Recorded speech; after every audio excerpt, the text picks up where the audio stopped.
Welcome to Pindar Poetry. We hope you learned something new. You begin by confirming safety and basic function. This saves time. First, test the lock with the door closed and open. Note stiffness, grinding, or loose screws.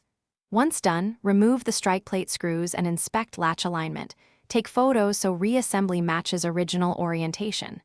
Make sure you have a compatible replacement cylinder or kit. You will need Phillips and hex keys, a lubricant, and small brushes. Acting now avoids needless disassembly later and pinpoints whether the cylinder, latch, or strike needs work.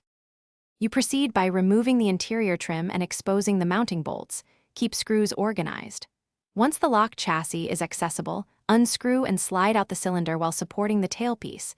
This prevents spring loss.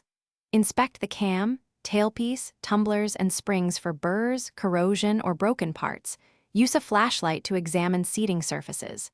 After cleaning with a small brush and solvent, apply a light lubricant to moving parts and replace any worn pins or springs. You finish by reinstalling the cylinder in the exact orientation shown in your photos. Seat the cam and tailpiece, then tighten mounting bolts to a snug, even torque.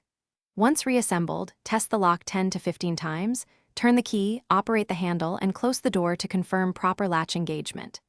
If the bolt binds or the key sticks, adjust the strike plate slightly, ensure screws are short enough, or replace the latch mechanism.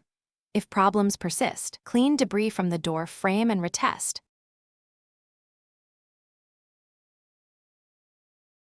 Thanks for watching. Consider subscribing if we helped you.